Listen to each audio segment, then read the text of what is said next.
भैया, दीदी? आवाज आ गया? ओके, ठीक है। नमस्कार। स्वागत नमस्कार, है नमस्कार। आपको। स्वागत है आपको हमारा YouTube channel think tank India पर। आज के टॉपिक आप जानते हैं, in conversation with Abhishek Tiwari. नमस्कार अभिषेक भैया। नमस्कार। तो भैया, तो आज का टॉपिक शुरू किया जाए। बिल्कुल बिल्कुल बिल्कुल।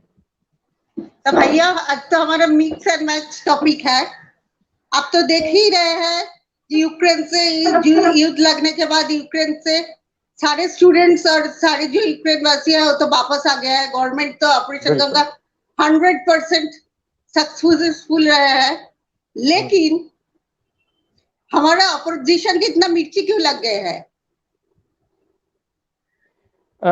देखिए, यहाँ समस्याएं है शुरू से ही इंडिया के लेफ्ट लिबरल के साथ। वो एक आइडियोलॉजी रही है जो शुरू से ही इंडिया का कुछ भी अच्छा होता हुआ नहीं देखना चाहती। अगर हम पास में जाए तो 1962 में जब इंडिया चाइना वॉर भी चल रहा था तो इंडिया के लेफ्ट का एक बड़ा हिस्सा जो है वो चीन के साथ खड़ा। तो टेक्निकली अगर हम देखें तो इसको अगर देशद्रोह नहीं कहेंगे तो फिर किसको कहेंगे? जिस बंगाल की धरती पे रविंद्र चंद्र आए, जिस बंगाल की धरती रविंद्रनाथ पे टैगोर रविन्द्र टैगोर। रविन्द्रनाथ टैगोर जी आए, नेताजी सुभाष चंद्र बोस आए। हमारे उस वक्त तो बिहार और बंगाल एक था।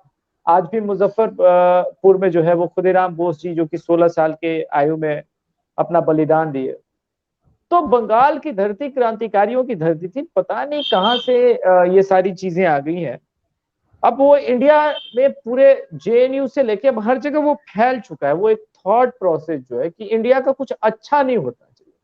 जैसे अभी यूएसए में ही आप देखिए कि ये कह रहे थे कि आप रशिया पे अटैक करो, लेकिन कोई भी कंट्री अपना बुरा क्यों चाहेगा वॉर से? दूसरी बात, इस वॉर पे चूंकि इंडिया ने यूक्रेन का साइड नहीं लिया, इस देश के लिबरल्स को ज्यादा समस्या है। अब मैं थोड़ा सा पास में जाऊं तो यूक्रेन में जब 1998 में एटॉमिक एक्सप्लोजन हुआ था तब भी यूक्रेन ने जो है वो यूएन में हमारे खिलाफ वोट किया था।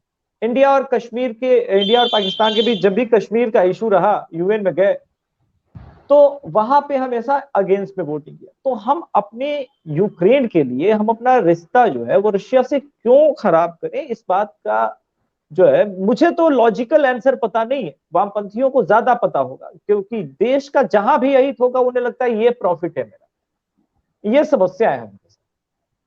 नहीं, एक बात है, वामपंथी को तो मान लेती हूँ, कांग्रेस पार्टी इतना क्यों आज ऐसे नहीं, देशद्रोह के काम कर रहे हैं? नहीं, कांग्रेस का देखिए, ये कांग्रेस जो है मैं एक बात कहता हूँ, मैं कांग्रेस को दो रीजन में डिवाइड करता हूँ हमेशा। एक राजीव गांधी के पहले का कांग्रेस और आफ्टर राजीव गांधी सोनिया का कांग्रेस। सोनिया इस देश की है ही नहीं, इस देश के मिट्टी के वैल्यूज को कहां से समझेगी? राजीव गांधी कुछ भी थे पर उनको इस देश की मिट्टी के वैल्यू पता थे। इंदिरा गांधी कुछ भी हो सकती है, उसने भी इमरजेंसी जरूर एक्सपोज किया था, पर अगर आप लॉन्ग टर्म में देखें तो जब खालिस्तान जैसा बड़ा मूवमेंट खड़ा हुआ तो उसने अपने आप को सेक्रीफाइस भी किया। एज अ प्राइम मिनिस्टर मुझे लगता है कि Indira Gandhi is one of the greatest, मैं तो उसमें रखता हूं उनको। लेकिन ये वाली जो कांग्रेस है वो कंप्लीटली एंटी नेशनल है, वो एंटी हिंदू सेंटिमेंट वाली है। और ऐसा लगता है कि ये कांग्रेस को कहीं वेटिकन सिटी से कहीं कोई कंट्रोल तो नहीं कर रहा है, ऐसा मुझे बार बार अंदेशा लगता है। तो इस कांग्रेस का भला मुझे नहीं लगता कि भगवान भी कर पाएंगे, क्योंकि प्रॉब्लम जो है वो टॉप लीडरशिप की। और क्योंकि टॉप लीडरशिप जो चाहता है वैसा ही नीचे का लीडरशिप, क्योंकि उन्हें ऊपर ग्रो करने की संभावना लगती है कि चाटुकारिता से ही तो कर सकते हैं। तो वही भाषा बोलते हैं जो सोनिया सुनना चाहती है, जो राहुल गांधी सुनना चाहते हैं। थैंक यू भैया। हमारा नेक्स्ट क्वेश्चन है, ये तो 5 स्टेट का इलेक्शन हुआ है, 5 स्टेट जी। के बाद क्या होंगे? खासकर तो जोगी जी तो वापस आ रहे हैं, हम देख ही रहे हैं।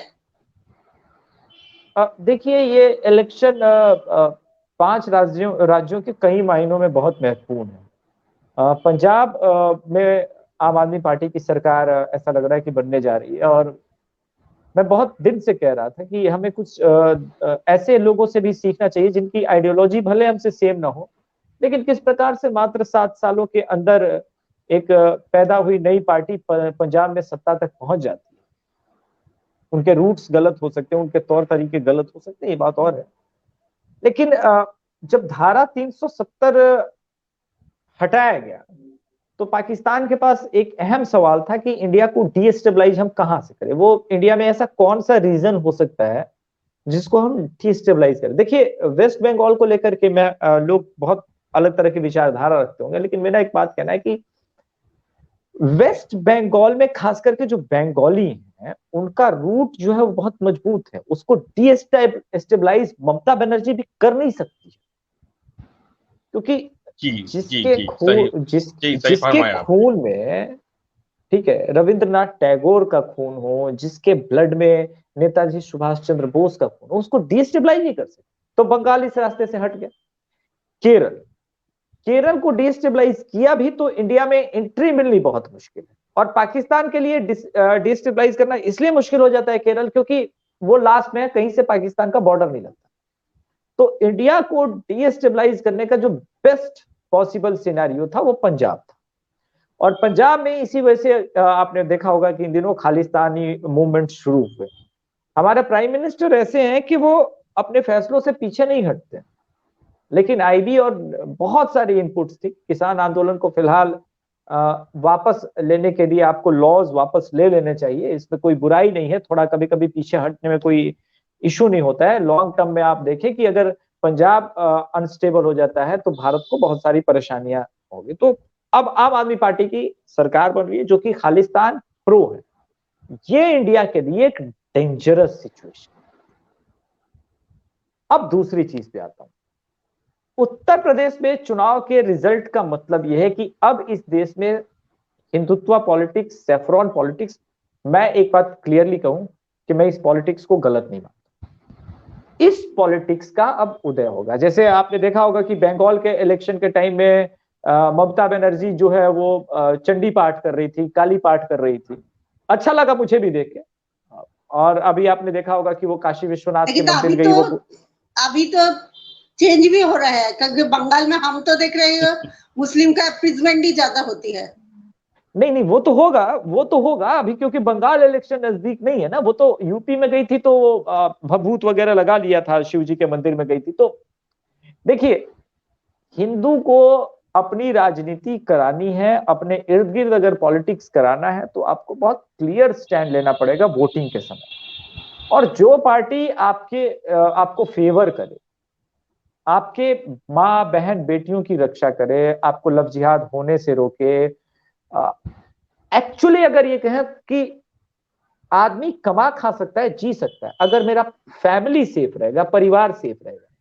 लेकिन अगर मेरा सिद्धार्था सर, वसुधा दीदी, अगर फैमिली सेफ नहीं रहेगी, मेरी माँ बहन बेटी सेफ नहीं रहेगी, तो उसका कोई मतलब नहीं होता। क्योंकि अगर आप देखिए कश्मीरी पंडित जो थे या कश्मीरी हिंदू, वो सब के सब करोड़पति थे, लेकिन जब वो वहां से भगाए गए तो उनके पास कुछ नहीं बचा।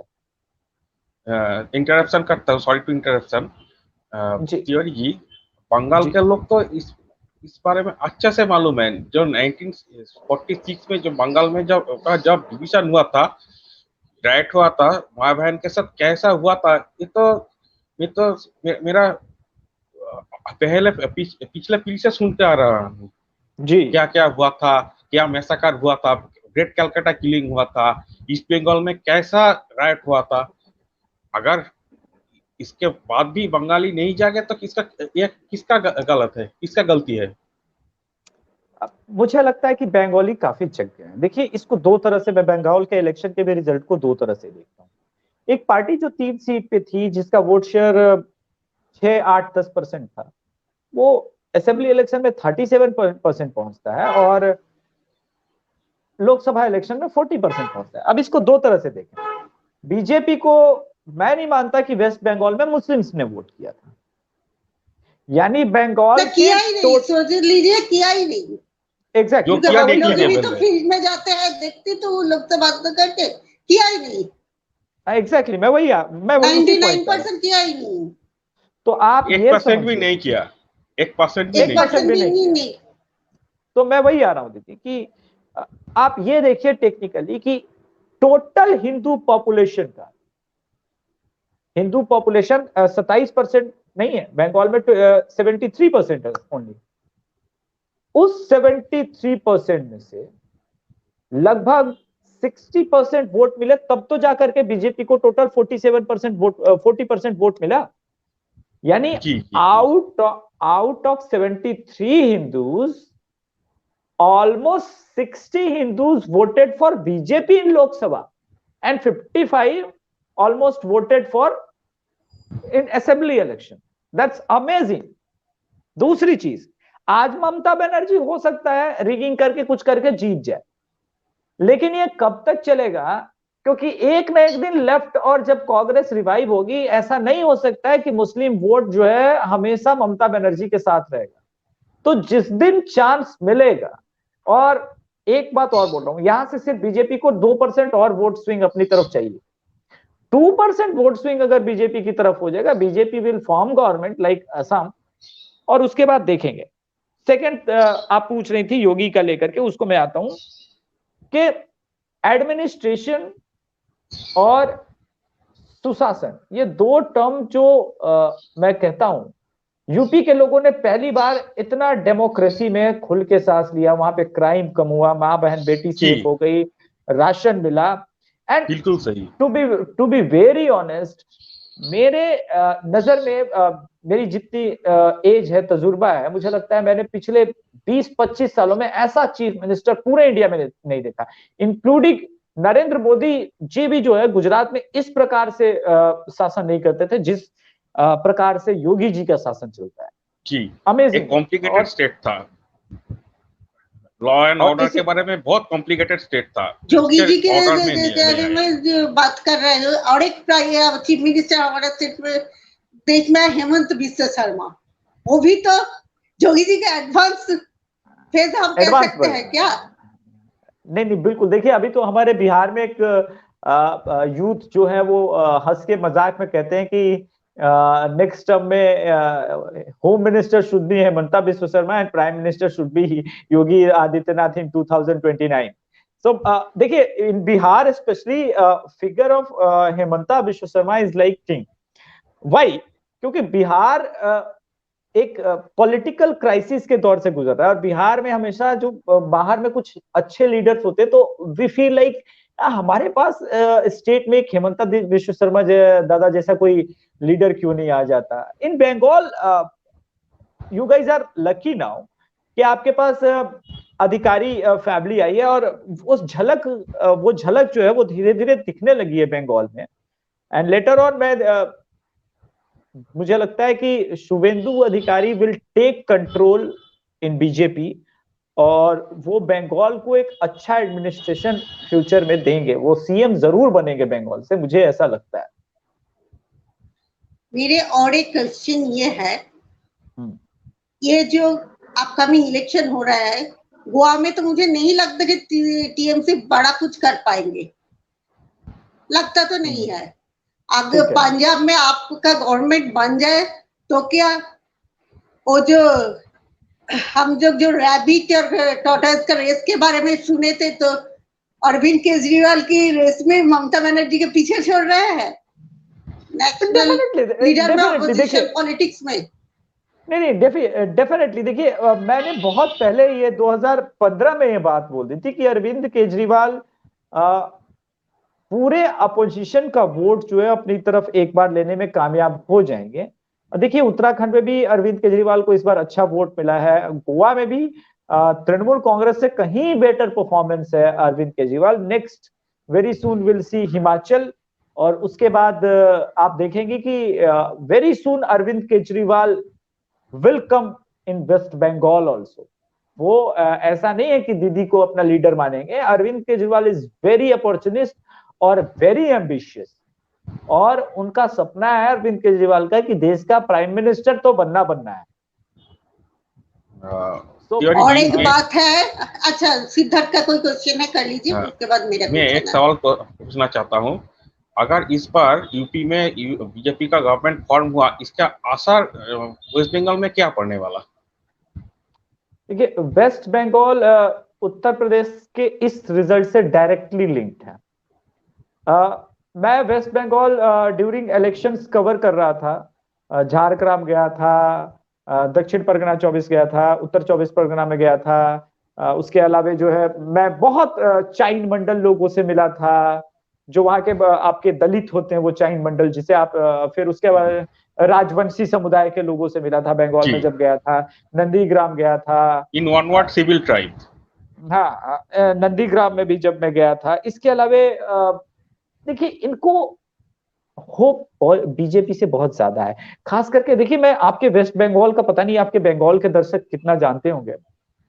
एक लड़ाई शुरू हुई थी सिंगूर में, टाटा नैनो का जब प्लांट बन रहा था। मैं वहां पे ग्राउंड जीरो पे गया था कवर करने के लिए। बंगाल के ही लोगों को पता नहीं होगा कि वहां पे कितनी ज्यादा भुखमरी है, बेरोजगारी है।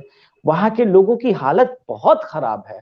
मतलब मैंने अक्रॉस इंडिया इतना खराब डिस्ट्रिक्ट कहीं नहीं देखा। जो सिंगूर में हालात है वो बद से बदतर है। टाटा नैनो तो चली गई, मगर वहां के लोगों का क्या है? उनकी जमीनें बिल्कुल पथरीली हैं, उपजाऊ नहीं हाँ, अभी है। हो रहे हैं मछली का चाष हो गए, मछली का भेड़ी हो गए। दीदी, ये पिछले 10 साल से मैं सुन रहा हूं कि ममता बनर्जी ये कर देंगी, वो कर देंगी। सच्चाई ये है कि उनके पास साफ पीने का पानी नहीं है। ग्राउंड जीरो पे साफ पीने का पानी नहीं है, जो कि हर एक आदमी का जो है वो फंडामेंटल राइट है कि उसको साफ हवा, पानी, खाना मिले। ये क्या बात करेंगी डेमोक्रेसी का, और ये क्या डेवलपमेंट करेगी बंगाल का? बंगाल की इंटीरियर इलाकों में सड़कों की हालत ये कि मेरी गाड़ी 3-4 बार तो पंचर हुई थी इलेक्शन सर्वे के टाइम में। आप तो सर आप तो रूरल बंगाल के बात कर रहे थे।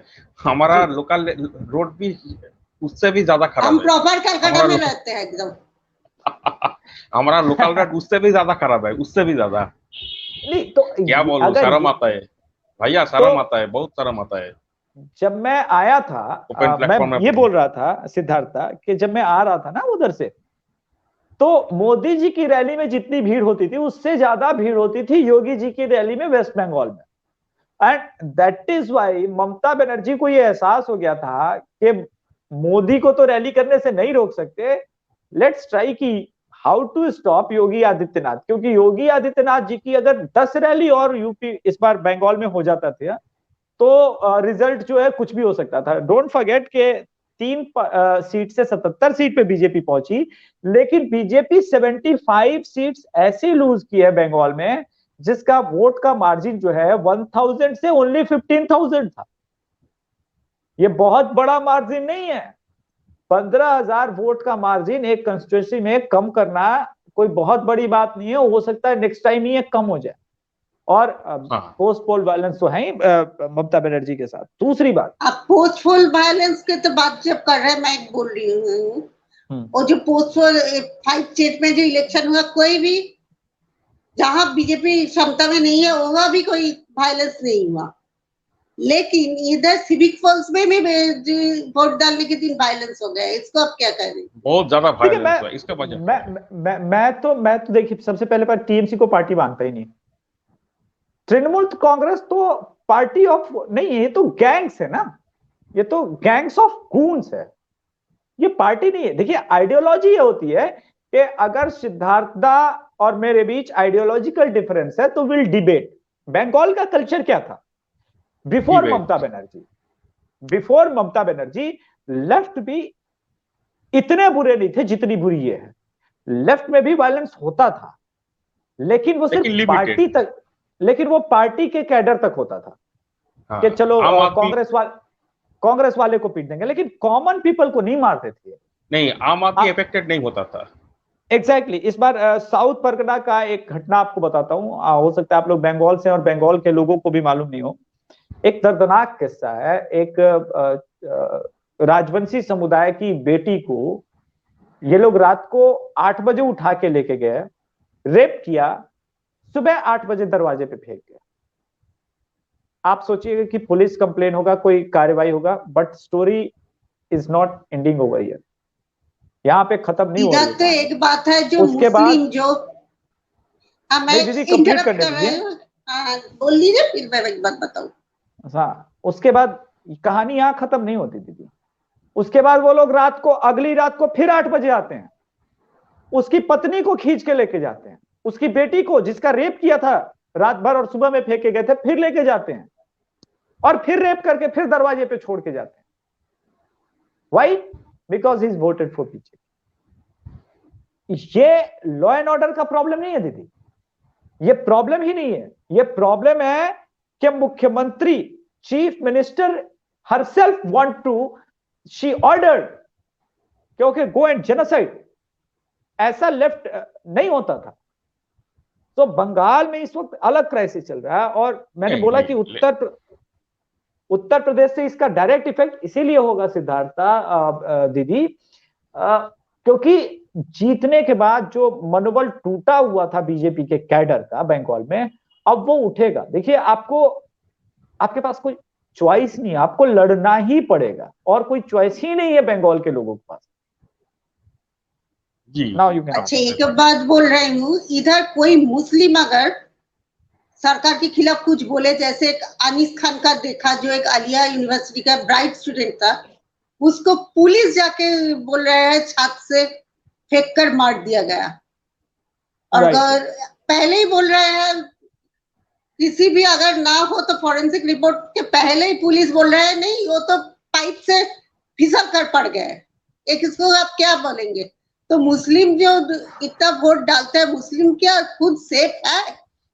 एक बार सोचना चाहिए। सेफ तो कोई भी नहीं है ना दीदी। देखिए, क्रिमिनल्स किसी के नहीं होते हैं जी, क्रिमिनल्स किसी के नहीं होते हैं, वो सबके ही दुश्मन होते हैं। लेटर ऑन बंगाल के मुस्लिम भी रिग्रेट करेंगे, बंगाल के मुस्लिम को भी पे आउट करना पड़ेगा। मैं आज बोल रहा हूं क्योंकि बंगाल का ये कल्चर नहीं है जो टीएमसी करती है ना, वो बंगाल का कल्चर नहीं है, बिल्कुल ये नहीं, बांग्लादेशी एडॉप्टेड कल्चर है, ये बांग्लादेशी कल्चर है। नहीं, बांग्लादेशी कल्चर नहीं है, ये हुलिगनिज्म है, सिंपल हुलिगनिज्म कल्चर है ये। एग्जैक्टली। और मेरा लास्ट क्वेश्चन ये है, जो हमारा दूसरा जो राष्ट्रीय पार्टी है, वो दूसरा राष्ट्रीय पार्टी के आखिर तक भारत में रहेगा, या कुछ ऐसे पार्टी थी जनता पार्टी ऐसे जैसे उसका हालत हो जाएगी इसका? देखिए, कांग्रेस के साथ एक सीरियस सिचुएशन अभी ये इमर्ज है कि Congress think beyond Gandhi, Robert Vadra, Priyanka Vadra, Sonia Gandhi family, dynasty politics जो है, डायनेस्टी पॉलिटिक्स, कांग्रेस को पहले अपने आप में कुछ रिफॉर्म करने की जरूरत है। देखिए, कांग्रेस अभी राहुल गांधी आते हैं और रैली में जब करते हैं कि हिंदुत्व को गाली देंगे और बोलेंगे हिंदुत्व और हिंदू अलग है, तो देखिए दिक्कत क्या है ना कि Bihar, UP, Rajasthan, MP, even in Bengal, people will not believe you, क्योंकि हिंदुत्व क्या है? मैं अपनी बहन की रक्षा करना चाहता हूं, ये मेरा हिंदुत्व है।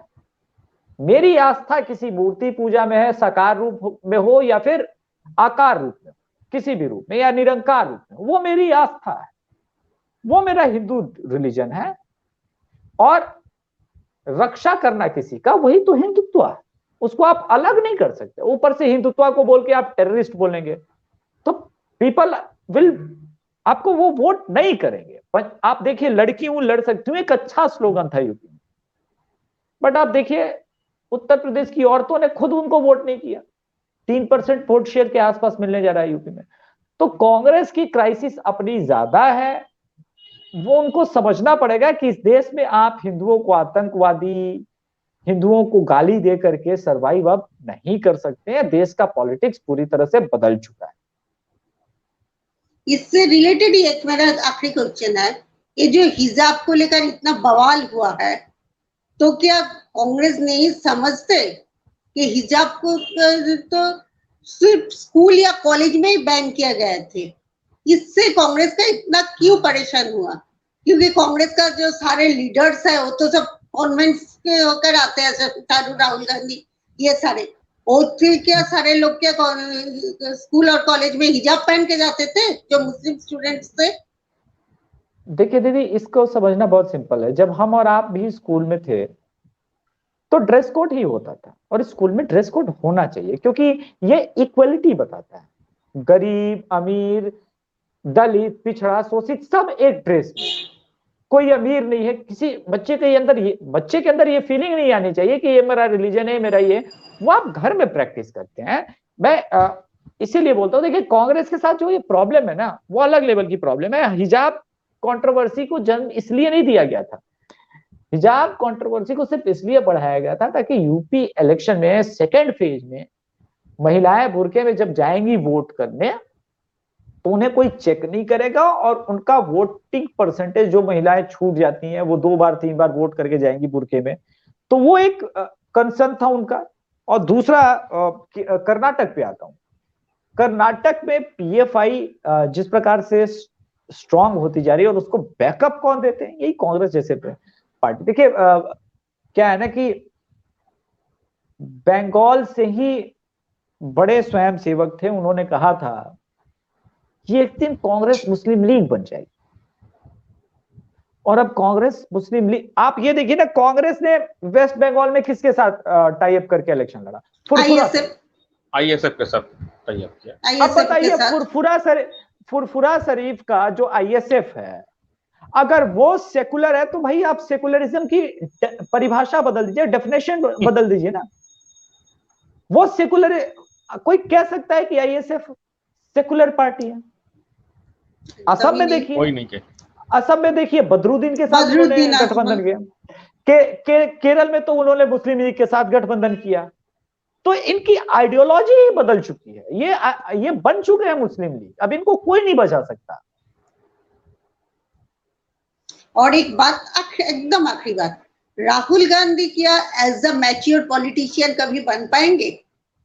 वो तो 2010 से बनाए जा रहे हैं मीडिया के द्वारा, अभी भी नहीं बन पाए। जिस आदमी के अंदर, देखिए, अगर आप एक ही चीज को अलग अलग स्टेट में कहिएगा उसके मायने बदल जाते हैं। टेक एग्जांपल, वेस्ट बंगाल में अगर मैं अभिषेक तिवारी रैली करने जाता हूं और बोलता हूं poverty is state of mind, तो ये यूएसए नहीं है। For West Bengal poverty is reality, it's not state of mind. अगर आप यूएसए में ये चीज बोलिएगा poverty is state of mind तो चलेगा।